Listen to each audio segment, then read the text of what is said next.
Okay.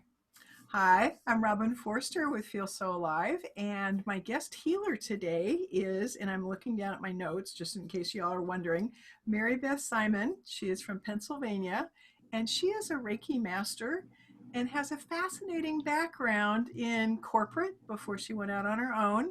And she was in the financial consultant world. So it's going to be very fun to have Mary Beth share with us because she's come from one dynamic to another dynamic. So, Mary Beth, can you tell us a little bit about how you got into Reiki and the world of healing? Yes. So a few years ago, I was on vacation in Sedona, and I always like to get spa treatments.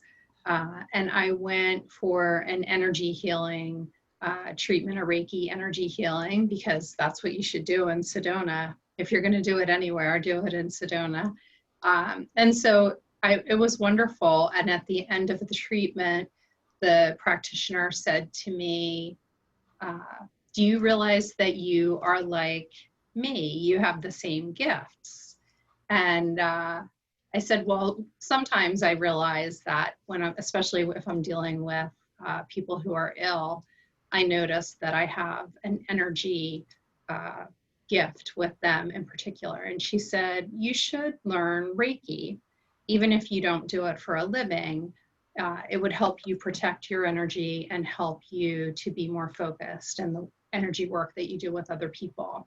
And so when I came back from Sedona, I took a couple Udemy courses and I learned Reiki. And I actually learned how to be a crystal Reiki master after becoming a regular Reiki master. That is fascinating. I mean, to think that you could do it online. And the other thing that I think is fascinating is the crystal Reiki. As we were talking before, I hadn't really heard of that. And can you share a little bit about what that is and what it's about? And Sure, sure. Um, so there are certain crystals that are considered Reiki crystals, and they amplify the energy, and they have different properties. So, interestingly enough, right near where I live, there is a crystal Reiki store, it's a large store, and my husband calls it the store of rocks, and it's not really rocks, but it's crystals.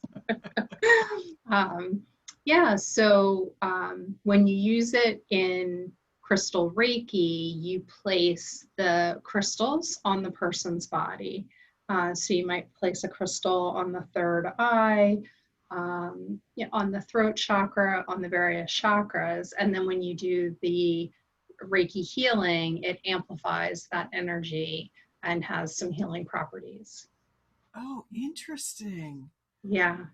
Wow. And how funny that you live close to a crystal Reiki store. I think Yeah, that's great. it's amazing. Yeah, it's amazing. It's overwhelming actually when you go into a crystal Reiki store because there are just so many crystals to learn about. Huh. Neat. Okay, Yeah. well, thank you for sharing that piece. And then, kind of to the meat of the topic, why we're together is that I would like you to share with everyone on the replay what you have some gifts that you would like to share with the world. And so, can you tell us about those and take us down that path? Sure. So one of the things is since I left corporate, I am a consultant now and I help people create contingency plans to keep life running smoothly in an emergency. And I would say that this scenario that we're in right now is a perfect example of something that we could never predict, and something that we need to be prepared for in case we become ill. If we run the finances for the family, make sure that other people know where our passwords are and how to keep the bills getting paid. So I would ask everyone to consider that for themselves. And then the second gift I would say is that when it comes to Reiki, everyone has the gift of Reiki. So it's just a matter of learning it. learning how to channel your energy and how to bring that energy to other people to help them heal. And everyone can learn how to do it. We can use it to heal spaces. We can send energy around the world. So it is a very powerful tool that all of us can learn and all of us can contribute to society. Interesting. Okay. Fun. Okay, so what what is it that you can do right now so that folks watching the replay, what can they take away to help them deal with their anxiety or confusion or like you were saying, you know, the whole planning for the unplanned? What are 4 or 5 tips that folks will go, oh, I needed to hear that today? Yeah, so from the planning perspective, I would say the number one tip is when it comes to your passwords, make sure that someone else, someone other than you, someone who you trust has access to your passwords. So whether it's your digital password manager or write them down, put them in a password book. And I have a free online resource on my website with instructions on how to create that. So Great. that is, yeah, something that you can go to my website for. So definitely create, document your passwords, and then identify who is your second in command. So if you're the person who manages the finances, figure out who is that backup, and then you need to talk to that person and tell them how you manage the books, how you manage paying the bills to make sure that they're ready to step in for you. The third thing I would say with managing the stress like we're in right now is find time to meditate. So I meditate twice a day. I do transcendental meditation, and I've been doing that since about 2015.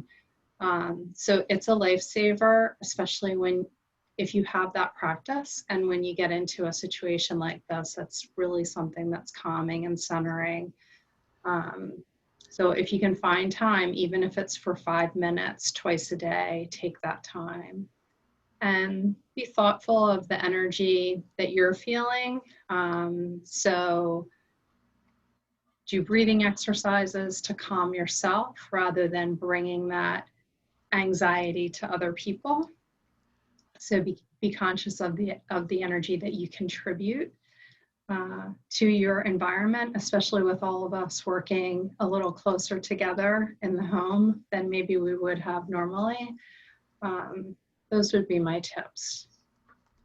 Those are excellent, and I have been frantically writing all 4 of them down because I really like them, and they're all really, really excellent. And it fascinates me how you come from this financial, very straight kind of background to now to the healer background, and I think that this list, you know, number one is passwords, you know, very something that's just very tangible. You know, you need to take care of this. We all know that. Not that we Yeah, all do it, but we all know that. And then ending with number 4, which is about your energy, being conscious of what you bring. And maybe even we can add be intentional. You yes. know, when you walk into a room, what is the energy that you want to bring? And I know there's a lot of us who are really trying to be more of the light and bring more positive energy, given that the situation right now is fluid. Maybe is the most gentle way to say it. Yes, and a lot depends on our vibration. So if our vibration is low and we're feeling down and negative, then that affects many people, you know, other than ourselves. So if we keep our vibration high, it's good for everyone's health, including our own. And do you have a quick little easy suggestion for bringing our energy, our vibration up? Like standing someplace, waiting for something and Yeah, I would say physical activity is key. So, especially I've heard from a lot of people who are working from home now that they're on more conference calls than they ever were. They're working longer hours than they ever before. So there may be a perception that people have more downtime, and that's not necessarily true for a lot of people. They're working even harder than they were, and they're not getting time to move. They're not walking between buildings or between meetings. So I think that the physical activity, if there's an opportunity to do yoga, stretching. I'm a Les Mills body flow instructor, so I still get up every morning at 5:30 in the morning. I meditate. I do an hour of body flow, and then I get showered and I go to work. Oh, Try yeah, and keep that same schedule. yeah, that is so important. I've been hearing that from others and realizing for myself that my routine is really kind of weird, mushy right now. And I'm used to working from home, but Yeah, it's just gotten mushy and it's like, okay, is this how I want my day to be? Is this how I want my evening to be? And it's like, no, not really. So what are the things that I want to do now to change it, or what do I want it to look like? So then I know that I could change it. And yeah, currently a that's work in exactly progress. right. Great. Anything else that you would like to share before we end?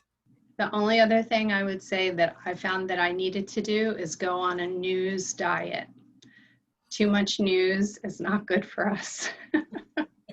That's my last tip. And that is a fabulous tip. It's a very, very good idea to go on a news diet. Well, Mary Beth, thank you so much. I appreciate all your time and the energy that you've put into this. Thanks. Thank you, Robin. It was a pleasure.